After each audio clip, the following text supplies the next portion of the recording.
Hello friends, वापस आ गई मैं।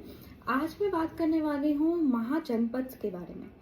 अब मेरी एक रिक्वेस्ट रहेगी, अगर किसी ने मेरे वैदिक पीरियड के ऊपर जो वीडियो बनाया है वो नहीं देखा है तो एक बार देख लीजिएगा।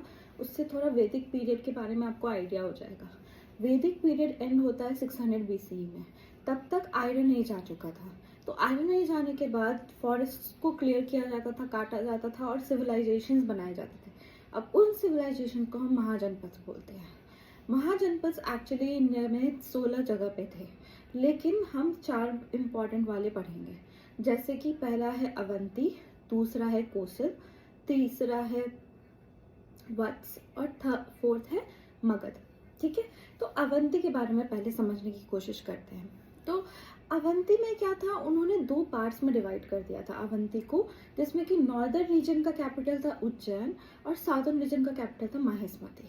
फिर आते हैं हम कोसल के ऊपर। कोसल में ऐसा था कि वो ईस्ट से गोमती रिवर था, वेस्ट में गंडक रिवर था, साउथ में सर्पिका था और नॉर्थ में नेपाल हिल्स था। ठीक है, ये हो गया कोसल। उसके बाद आते हैं वत्स पे। वत्स एक्चुअली ये कुरु क्लैन थे जो हस्तिनापुर से शिफ्ट होकर कौशंबी में आगे बस गए थे, तो उनका कैपिटल कौशंबी था। और कौशंबी एक ऐसा जगह था जहाँ गंगा और यमुना का कॉन्फ्लुएंस होता है। ठीक है, अब आते हैं मगध पे। मगध में क्या था,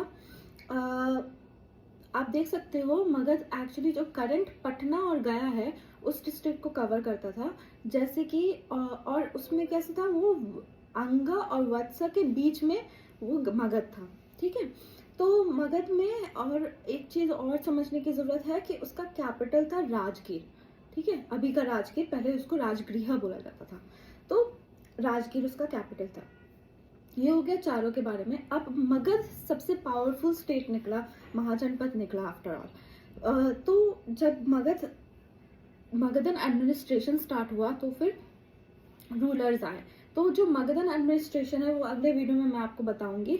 और उसके बाद हम धीरे धीरे रूलर्स और कौन कौन से रूलर्स आते गए जाते गए, जो मैंने माइंड मैप बनाया था आप उसको रेफर कर सकते हो। उस तरीके से मैं आपको सारे रूलर्स के बारे में बताऊंगी।